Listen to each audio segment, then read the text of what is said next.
A winning week, just like we predicted. Out of hibernation after about a year and a half off, and it was just like riding a bike. 9-4 week. How you doing, Deuce? Free candy for the people. I'm not sure what anyone expected. I think Jordan scored 55 his second or third game back. So, to be expected. Season of giving, as we said.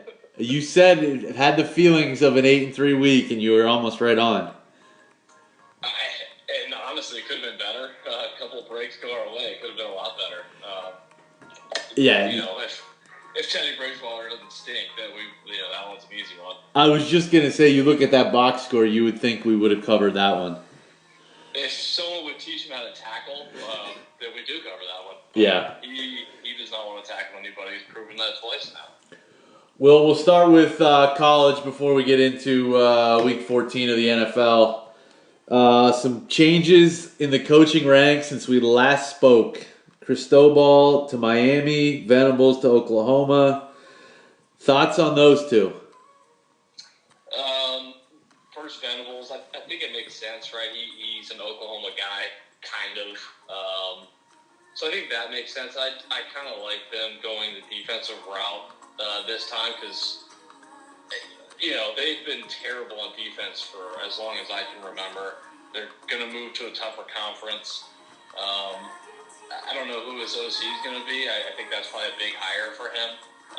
But he seems like he's been the front runner for a lot of the big jobs now, and he waited for the one he wanted. So I don't mind the hire there. I'm not really sure what other option Oklahoma had that was very attractive.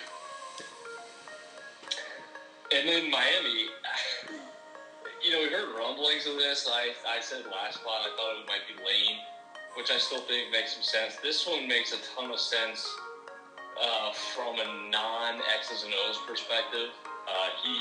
Cristobal is a Miami guy through and through.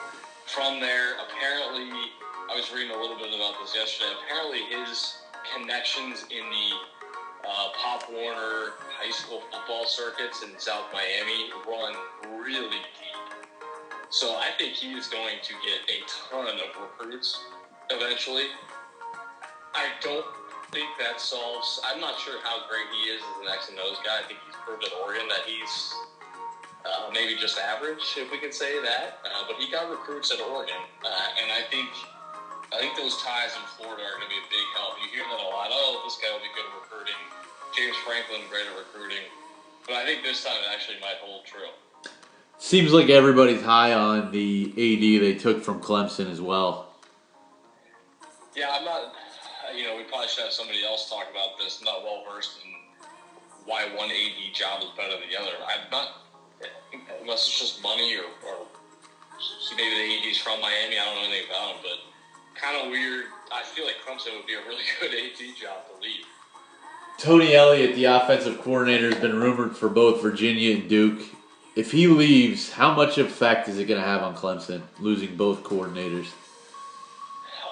I don't know if he is going to leave. Like you said, I think he's lost the interview at Duke.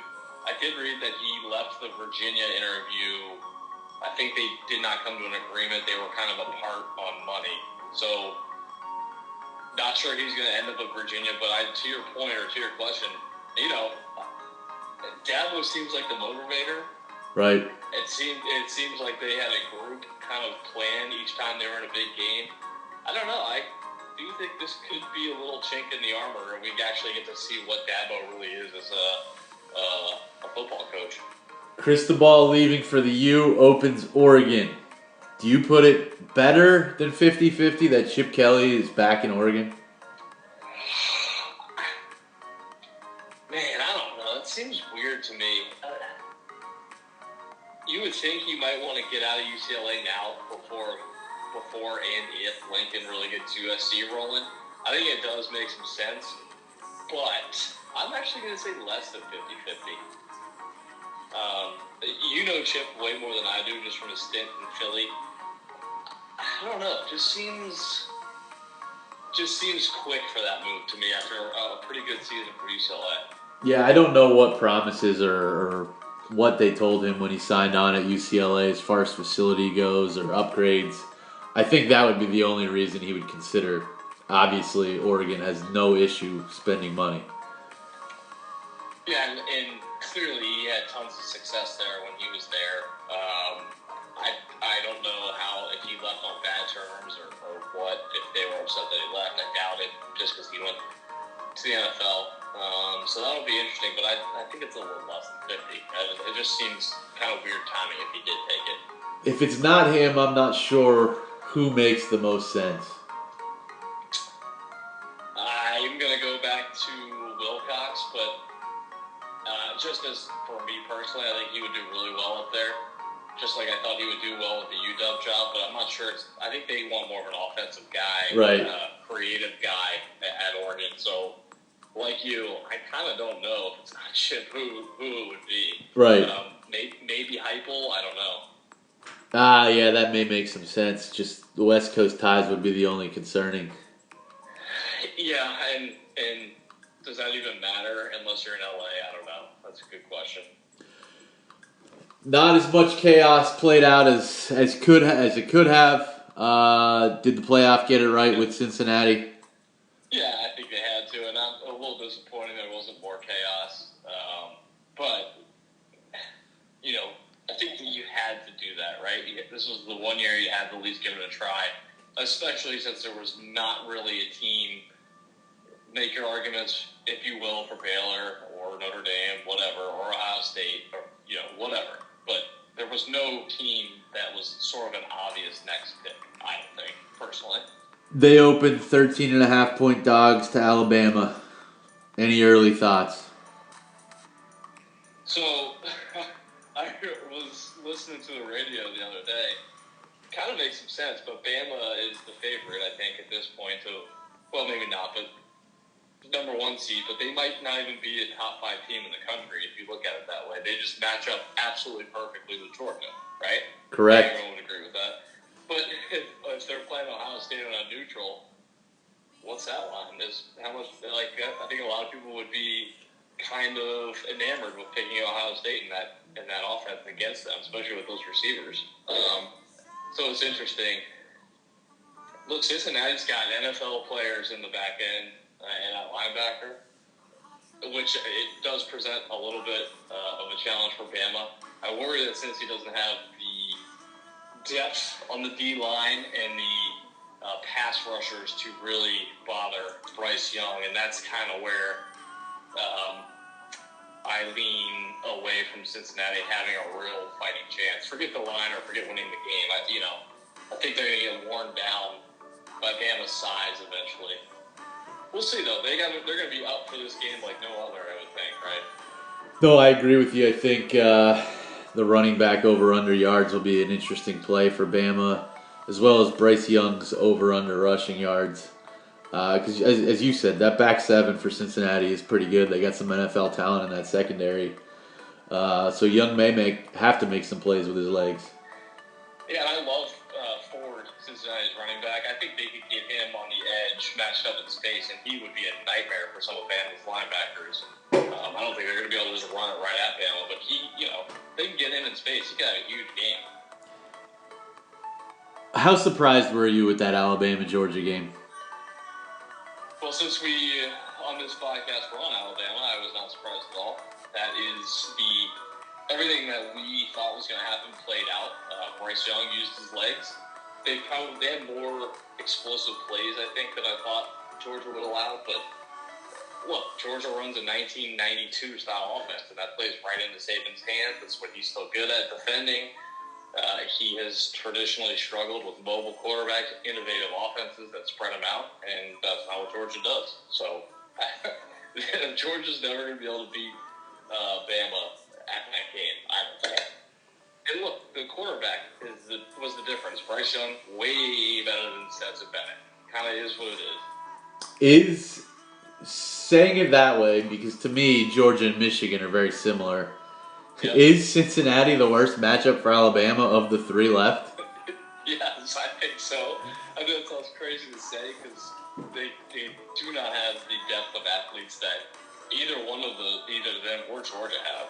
I mean, Georgia's defense runs 15 guys deep that can all play in the NFL, I think. Cincinnati probably has 3 or 4 guys that are legit NFL players, but they got some speed on offense. They have guys that are good in space. They have a quarterback that can use his feet.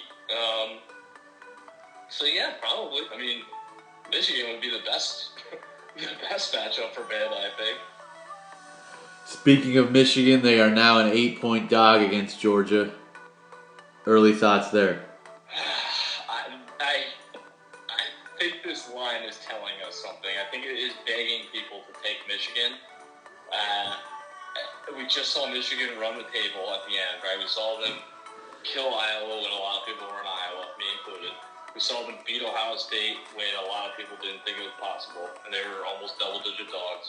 And we just saw Georgia get run off the field versus Alabama, and the line's 8. Michigan does exactly what Georgia is good at defending.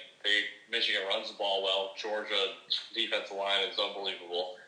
And Michigan's quarterbacks aren't good, I don't think, personally. So I think this line is trying to bait you into taking Michigan. I'm with you.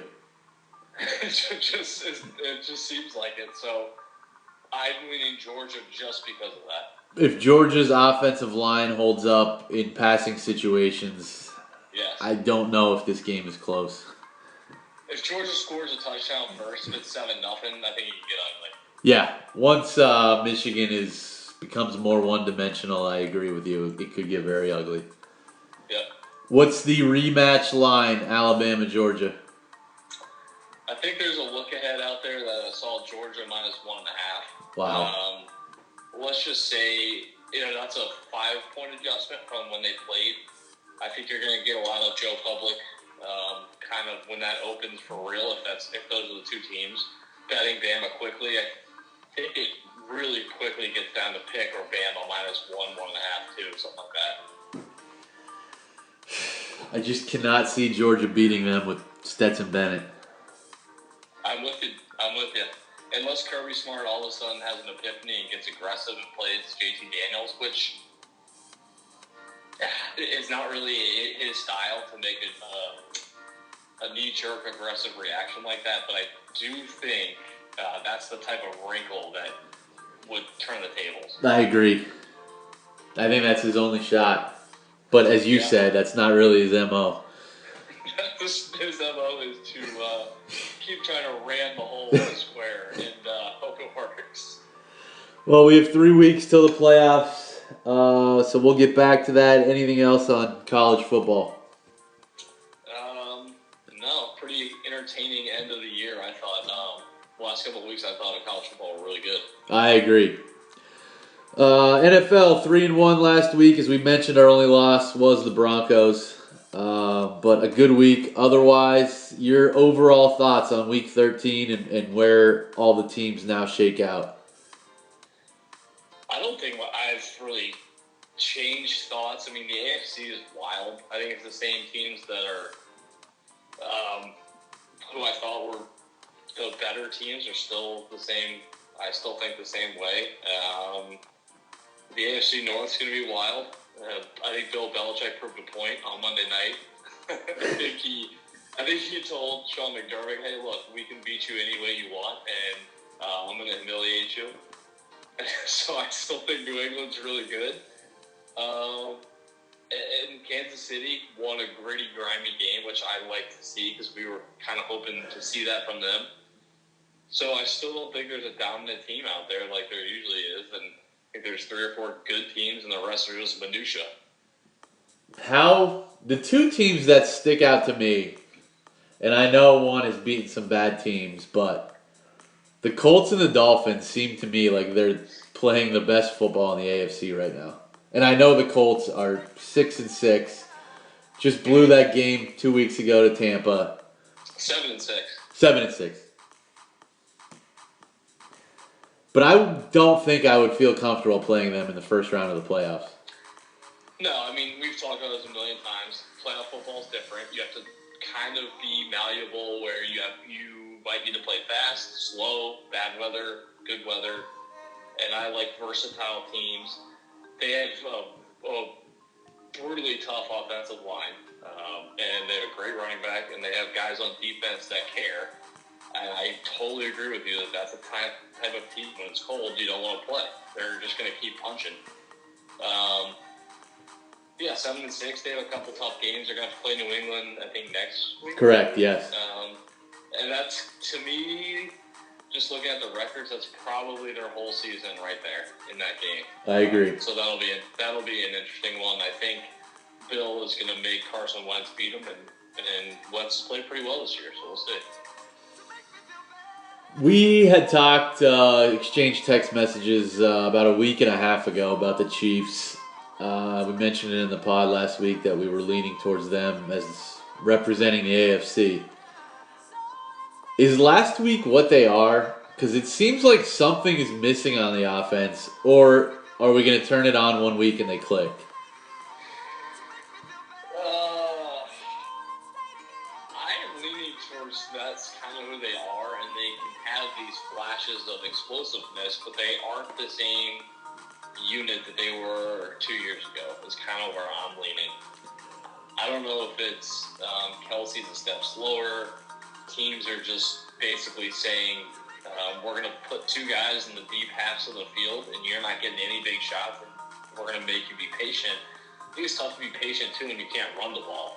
Right. So I think Andy's a little handcuffed, knowing he can't run the ball, having to throw 5-yard routes having a 5-yard route tree is tough for him and Mahomes. I'm not sure Mahomes is comfortable doing that for an entire game.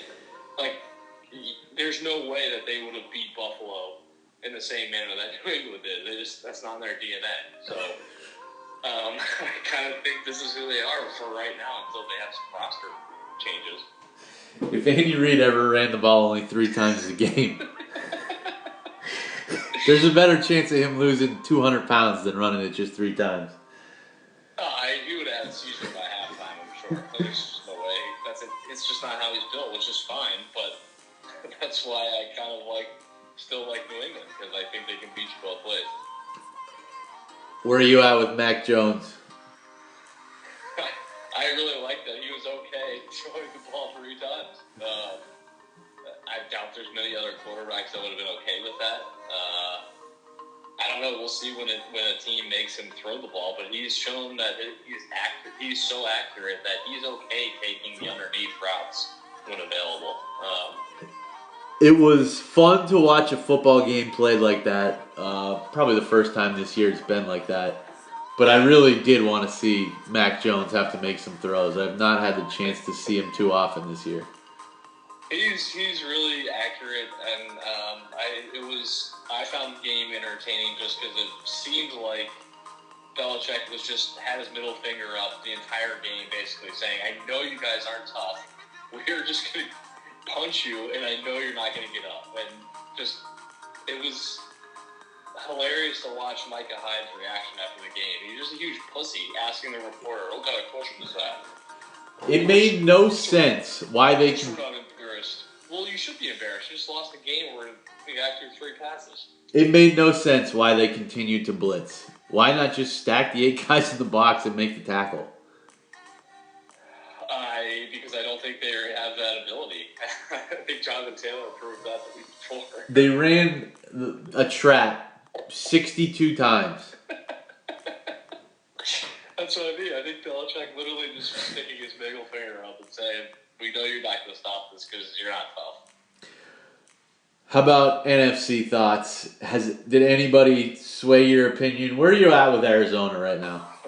I don't know. I can't figure out Arizona. I really can't. I expect them to lose, but they have a lot of good pieces on defense. I think they've given up. I think they're 3rd in DVOA on defense this year, which shouldn't be surprising given their, if you go through your roster, you're like, "Oh, I like that guy, I like that guy." They have a ton of versatility on defense. They have guys that can run sideline to sideline. I don't know. I guess I'm still waiting for them to falter, but they're 7-0 on the road, and they've won every road game by 10 or more points. It's kind of crazy impressive. Yeah, I don't know what to think of them either. I think Monday night will be telling against the Rams. But let's start Sunday. Kansas City, 9.5-point favorites against the Raiders. That's a lot of points. I don't know if Waller's playing. If he's not playing, then, I'm okay putting Kansas City in all the teasers we want. It's sort of a revenge game for Kansas City. I think the Raiders beat them already this year once. So, a lot of points, but I'm not on the Raiders, if that makes sense. Yeah, I agree with you. Despite saying Kansas City is missing something, the Raiders don't have as good of a defense as Denver does. No, not even close. They have a couple of good players. Crosby's had a really good year on the D-line. He played well last week, but not even close to Denver's defense. And with saying that Kansas City's offense is missing something, I do think their defense is coming together pretty nicely at the right time. Yeah, it's kind of weird because they haven't really had any turnover personnel-wise. It's almost like Chris Jones and Clark decided to start playing well. I don't really know how else to explain it. Yeah, I don't think that they're going to shut teams down, but I don't think that you can point to the defense and say that's the reason they're going to lose, like you could in the past. No, I totally agree with you. If they lose, let's say they lose this week, I think it's just as equal opportunity that their offense wasn't good, if that's how you're putting it. Yeah, I would agree. I totally agree with you. Saints 5.5 against the Jets. Call me crazy. Call me the Jets here. They moved the ball pretty well against Philly. I was sort of shocked at how well they moved it against Philly. Tevin Coleman averaged like 5.5 carry. Zach Wilson had a bunch of yards in the first half. So I think the Jets, they're still playing. Their defense is okay at stopping the run, looking at the numbers. And the Saints can't throw it, so they're basically just relying on Taysom Hill and Kamara to score. So I think 5.5 on the road in cold weather is kind of a lot. I mean, the line last week for Philly was 7, so we're saying Philly and the Saints are only 1.5 different teams. Is Taysom Hill playing with basically a hammer on his middle finger? That's what they called it. Hammer finger or mallet finger or something? I don't even know what that is. Does it mean it's broken? Or I have no clue. He can't play. He can't throw. I know that either way. Even if he has 3 empty hands, he can't throw the ball. So I don't know. I kind of like the Jets here.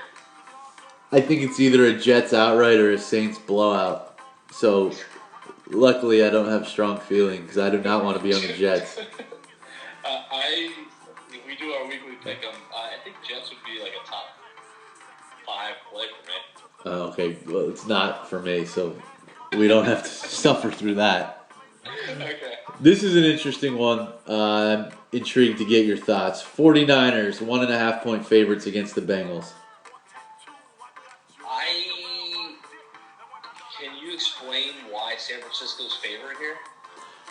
I think you hit on it last weekend when we were texting about that Chargers game that Burrow's fingers got jacked up. I haven't heard anything all week, but he practiced yesterday, and it said he has a finger injury, but it's not broken. So I'm assuming he dislocated it last week. They put it back in, or he sprained it. So to me, like, you've had a week now to figure out how to throw a ball, and they can inject you with all kinds of illegal drugs. That has to be it, though. That has to be, because San Francisco lost to Seattle, which is an absolute joke of a loss. Elijah Mitchell banged up, not going to play this week. Debo's questionable. So, like, Jimmy Garoppolo is a favorite on the road against what I think is still a good Cincinnati team. If Debo is going to play, I actually lean Niners. I don't care if he plays or not. I'm on Cincinnati. I have major concerns about Burrow's finger. I think this line is telling. I mean, that is very fair. That is a 100% fair point, and I totally understand. I do not like this San Fran team, but I think that they are pretty good against the run. And if Mixon can't get it going and Burrow's not healthy, I'm not sure how they move the ball.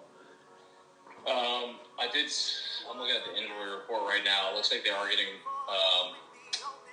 Fred Warner back too, which is a good get back at linebacker for San Francisco. But both starting corners are out. So take with that what you will. Yeah, it's an interesting game. Yeah, that's fair. Browns 2.5 hosting the Ravens. This would typically scream like I would be screaming to take the Browns here. The Marlin Humphrey injury, I don't think people really understand how big of an injury it is. They formulate their entire defensive scheme around him. Harbaugh's presser this week on Monday, that is exactly why they went for 2 in Pittsburgh to win the game, is that they did not have a backup plan basically once Humphrey went out of the game. So, with that said, if Case Keenum was playing, I'd love the Browns. I just do not trust Baker Mayfield in the form that Baker Mayfield is right now. I just can't do it. Well, I got 2 days to talk you into it then. Because I really like the Browns this week. Listen, I get it. He cannot complete a pass right now. I agree with you. I agree with you. We text all night with that Browns-Ravens Sunday night game. If they ran the ball, they probably win that game. Mayfield certainly is not healthy. I agree with your Keenum comment. I just think this is basically the 3rd week in a row that the Browns are preparing for the Ravens. They had a bye last week. Yeah, that's fair. I really do want to take the Browns. I really do. I think we're kind of at the spot where the Ravens they've lost too many guys. Yes. Lamar has basically turned into a pumpkin. I don't know. Something's just telling me not to do it. I feel like maybe I get burned by the Browns a lot. I think this is the Browns' season. Oh, 100% agree. If they lose this, done. Forking. Yeah. Panthers 2.5 against the Falcons. Before you talk about the game, your level of shock that Joe Brady was canned. Pretty high. Maybe it's just a timing thing that was surprising, but kind of, Rule talked about it yesterday or the day before. He was so upset after they lost last week that he watched every single game and every single practice during their bye week, and he came to the conclusion that he just had to make a change. Interesting. So I don't know. There's got to be more to the story than that. I know Brady was initially brought in because he wanted to work with Bridgewater. Bridgewater leaves. Then it's like, here's Sam Darnold. Darnold gets hurt. Here's Cam Newton. So I don't really know what he's supposed to do. Yeah. I don't know if he was sniffing around other jobs and Rule found out who the heck was, but I was pretty surprised. I'm sure he didn't want to get fired, but it kind of helps him in a way because now all the OC jobs in college are still wide open. He gets a reset. Yep. So, he can be mad and all he wants, but it's good for him in the long run. I know he's more of a Southern guy, on the Southern East Coast guy. Is he considered for Oregon? I was thinking about that yesterday. I haven't really heard his name linked anywhere except to the Miami offensive coordinator job. So that's a great question. I don't know. Does he still have that reputation after this past year to get a job like that? I don't know. Yeah, it is interesting. Panthers 2.5, Falcons. Sticking with that kind of shocking theme, no McCaffrey. You just fired your offensive coordinator. I guess Cam's playing, which seems like Atlanta should be getting another point if that's the case. I kind of like the Falcons. Cordell Patterson's back. Kyle Pitts has been 100% as advertised, just a freak of nature. If Matt Ryan can stop doing dumb shit, I kind of like the Falcons outright here. Yeah, I lean the same way you do as well. I think you hit on everything. I don't know how you could trust Cam Newton at this point. Yeah, a new offensive coordinator, which I would assume that Rule kind of takes over this week. I read that the offensive coordinator is one of his kind of childhood best friends that played high school football under Rule's dad with him. So I don't know what the story is, but it doesn't sound like a guy that's ready to be an NFL offensive coordinator. You could bring Bill Walsh back. He's not going to help Cam Newton throw in the ball. So Falcons for me. Here comes probably my favorite play of the weekend. The Dallas Cowboys -4 against the Washington football team. I'm with you. I love Dallas.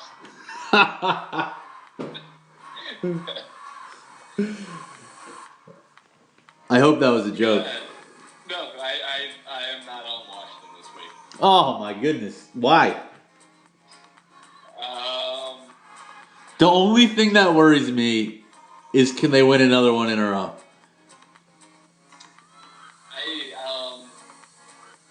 I just think Dallas is going to sell out to stop the run, and I worry about Washington's. The only way they're going to win this game, I think, is Dak's going to have to make a couple big mistakes. I just don't think Washington is going to score more than 23 points. Did I see that Montez Sweat is now out, though? He hasn't played the last 3 or 4 weeks. He broke his jaw sometime around Halloween, so he hasn't played anyway the last 4 weeks, I think. But yes, he is out because he has COVID. Okay, yeah. And then Logan Thomas, I saw that it was not a torn ACL, but he is also out. He is also out. He obviously has been out for the majority of the year. He's only been back for a week or two. I still like Washington. They're kind of rolling with the same team they've had for the last month anyway.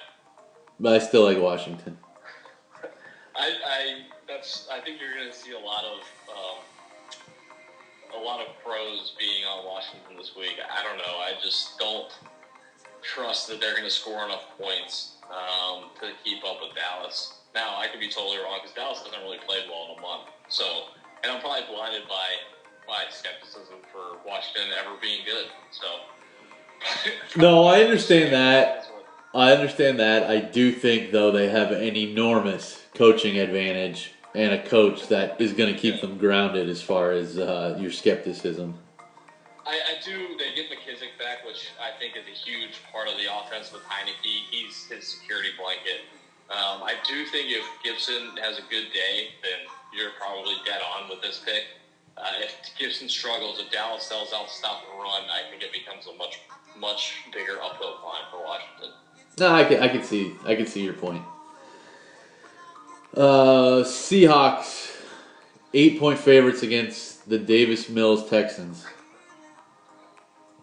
I don't know if Seattle should be given 8 to our intramural team.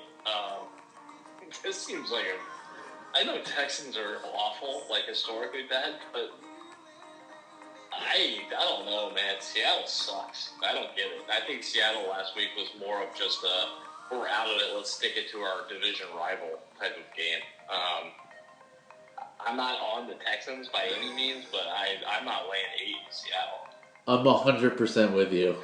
And I can be very convinced to take this Texans team, which scares the hell out of me. So I think if they did not release kind of one of their highest paid players this week, Zach Cunningham, who had been very good the last couple of years, they outright released him. I worry about what that does to the locker room a little bit. If he was a respected vet, if people are kind of checking out now, but Seattle's out of it. Seattle to Houston's on a short flight. I don't see it.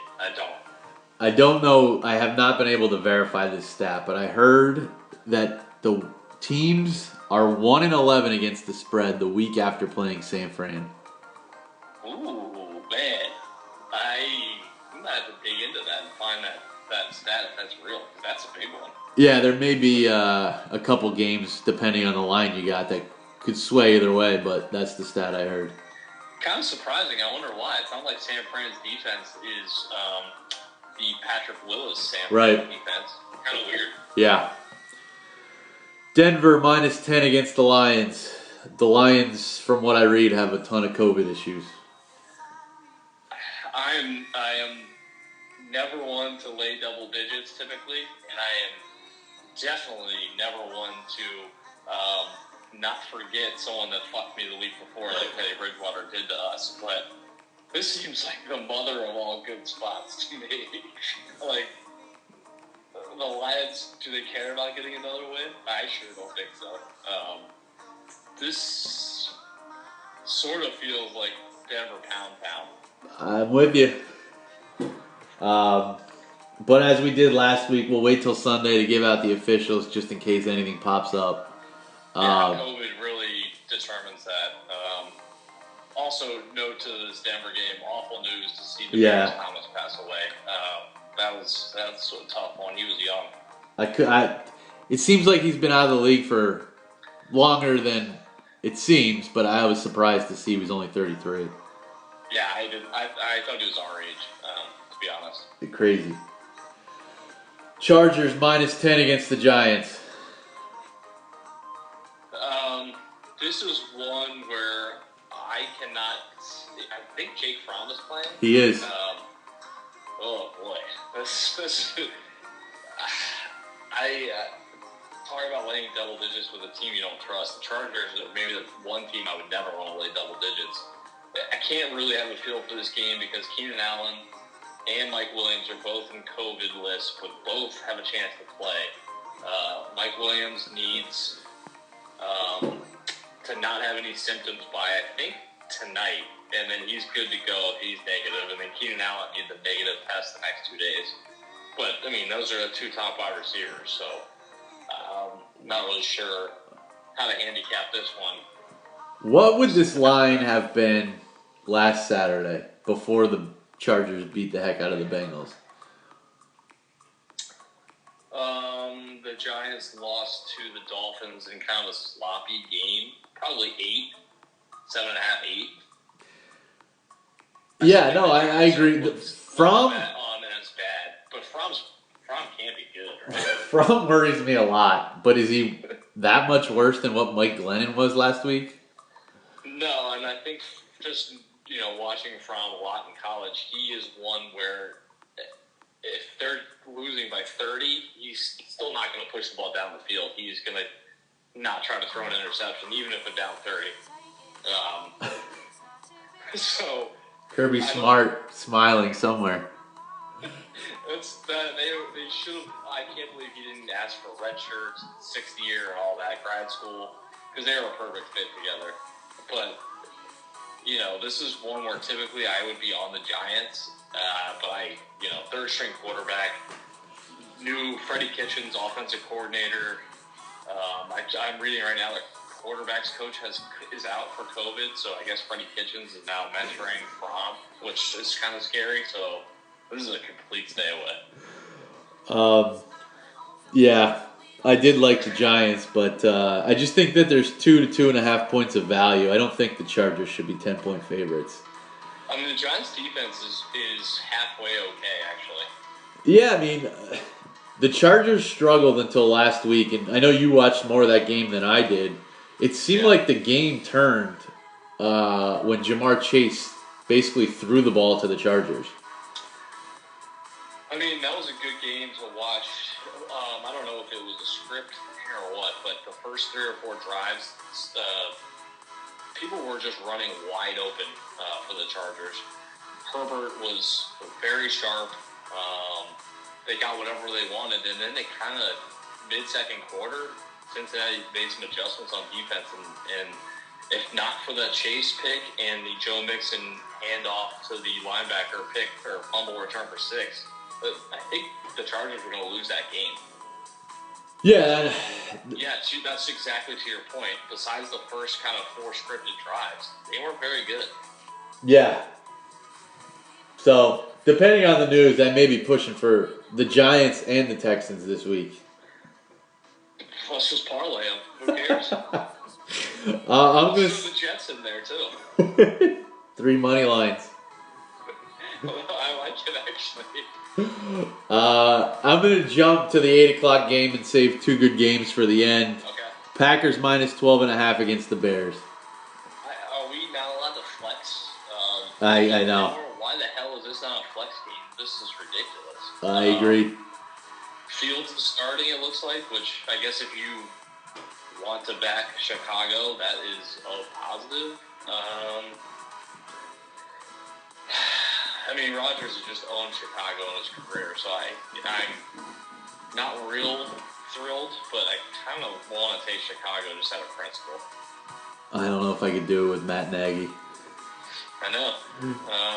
Just feels like one of those games where Rodgers might be sluggish. Yeah, I agree. A low-scoring, sluggish type of game. Yeah, that's fair. The game I jumped over Sunday is Tampa hosting Buffalo. Tampa's -3. I love Tampa here. I think Buffalo stinks. If you go through their schedule, which I did right before we got on, they have no good wins, really. I mean, they beat a lot of bad teams. Josh Allen, like I said last week, seems like a bank robber to me. They can't run the ball. Their defense is soft and can't stop the run. I think Leonard Fournette, I think Tom Brady is smart enough to know that this is a Leonard Fournette, Ronald Jones type of game. I think they pound it down their throat. They're going into the humidity after maybe the most physical game of the year. They had to tackle somebody on every single play of the game. If you think about that. Yeah, so, that's valid. I think they're coming in here beat up, tired, in the heat, and I think this is one of those. No one is the MVP. I'm Tom Brady. I'll just go ahead and be the MVP again, I guess, type of games. I thought I looked at it two ways, and I think you've convinced me on Tampa. I mean, yeah, Buffalo could not stop New England's running game, but Buffalo was in the red zone twice at the end of the game and got nothing. Yeah. So I looked at it as Buffalo just basically got embarrassed in every way, shape, or form on Monday night, and they're going to come down here and score points and win this game. Or, just as you said, they're really not that good and they've been overhyped for 13 weeks. And I'm starting to lean more towards your Tampa side. Yeah, a couple other points. I mean, Tampa's run defense has been number one for the last 2 years, so Buffalo's not even going to try to run. I highly doubt it. So already it gives Tampa an advantage defensively. Now Tampa's secondary is banged up but not great, so that is definitely to your Buffalo point. But, like, here's Buffalo's last few weeks, right? They lost to New England. They beat a New Orleans team with Trevor Siemian. They beat the Jets, which I don't even know who their quarterback was at that point. It doesn't matter. They beat Tua. They lost to Tennessee without Derrick Henry. Their last good win was the Chiefs, who at that point everyone thought they were right. Good. They beat Houston. They beat Taylor Heineke. They beat Tua again. So, like, who have they beat? It's fair. I think you made a really good point. There's good teams out there, but, like, this is the best team they've faced by, or best quarterback they've faced by a lot. And they're going to a place that, since Brady's been there, Tampa just doesn't lose at home. I think you made a really good point that last week being so physical, trying to tackle somebody on every play, and now they got to go to the heat. Yeah, yep. No, I think that's a valid point. But why is it only the 3? I just think Buffalo's still getting a ton of respect, right? Preseason, where were they in the odds list? I think they were top 3. And Josh Allen was the front runner for MVP. So I still think we're living a little bit off of that. And look, they're still 7-5, I think, right? So, they're still not seen as this team that really shouldn't be 7-5 because of their wins. Yeah, I think this tells a lot about this Buffalo team. If they win, does that change your mindset at all? Probably a little bit, just because I think there's a lot going against them here. If yeah. They can go in there and Tampa's defense is not going to give up rushing yards, so essentially they just need to take away Diggs. And what else does Buffalo have? So Buffalo wins off of, maybe Josh Allen using his legs. Maybe they get Dusty Knox more involved. Maybe there's another receiver that finally steps up. Then I would be very impressed. I do think Beasley could have a big day for Buffalo. glad he still played, to be honest. Yeah. He had a great year last year, but he's been invisible this year. I just can't get over it. Like, Monday night was such a fluky game because of the weather. Yep. That there's going to be way too much stock put on in both sides of the ball. Both teams, I mean. I totally agree with you. I usually am I like, just like last week, Pittsburgh, that pick, I feel like was just, this one's sort of similar. You're going with the team that got embarrassed, but I think this is a bad physical spot for Buffalo. Yeah, no, that makes a ton of sense. And lastly, Monday night, a good one. Arizona minus 2.5 against the Rams. I think I'm going to surprise you here. I like Arizona. I don't think the Rams are very good. Now, there are some injuries that I think are a big deal here. If Sonny Michel's playing again, I like Arizona more. If Henderson plays, then I'm curious how much they use him, because I do think he adds a different element to the Rams' offense. But Arizona's just, they're winning games, and I don't like what I see from the Rams since Robert Woods got hurt. They beat Jacksonville, but to me that doesn't matter. But before that, they lost 3 in a row. The 2 wins before that were, here's their wins going back to basically September. They beat Jacksonville, okay, terrible. They beat Houston, terrible. They beat Detroit, terrible. They beat the Giants, terrible. And they beat Seattle. And that is going all the way back to October. They beat Tampa, and Indy early in the year, and those are the wins they're living off still. Robert Woods gets hurt, and they just don't look the same. You take Cooper Kupp away, and what do you have? You got basically Matt Stafford's version of the Detroit Lions. It's fair. I'm on the Rams. I knew you were going to be on the Rams. I do it. They lost 37-20 the first time around. I do question boy genius McVay, whether he's really as good as they say he is, but I'm going to give him one more chance. Okay. We could be against each other in a couple of games. It's fine.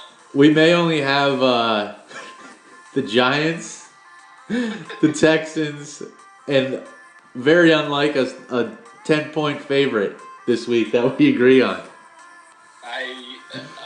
This podcast wouldn't exist if those plays weren't on our card.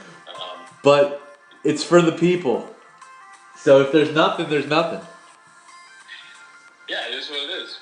We'll hand out like a Memphis Grizzlies at Sacramento Kings if we have to. Stuff like that. That's totally fine. You look at the Rams roster, and there is a reason that I'm not so strong on Arizona, and that's, coupled with my earlier thoughts that I'm just waiting for them to sort of collapse, but I don't like this Rams team at all. Yeah, no, I understand that. I'm not a huge fan of this Rams team either. However, I just don't know if I believe in this Arizona team yet. That's totally fair. I assume you think the Rams defense really steps up. I do. I think Aaron Donald and that front four are going to get some pressure. I think if you like the Rams, then that is the point that you have to ride, is that their defense finally says enough's enough. Yeah. Are we 100% sure Kyler Murray's healthy? I did not see much of the game last week. I didn't see one snap last week, and they played Chicago. You're right, the Bears, yeah.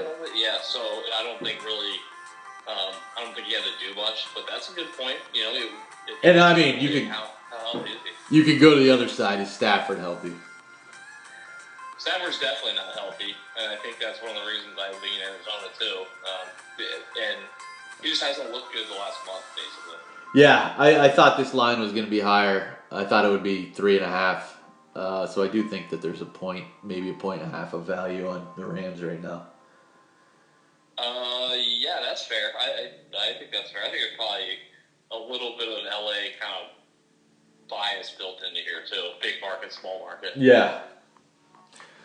Well, we'll tweet out any officials, but it looks pretty bleak right now. Could be a light week, which is fine. I mean, you don't have to bet the whole card every week. Or Or by Sunday morning, there might be plays. That is true. That's the beauty of it. Well, great job by you. We'll be back next week for Week 15. Golf clap to the host. It's great to be back and on a steady diet of winners. Talk to you soon. See you, bud.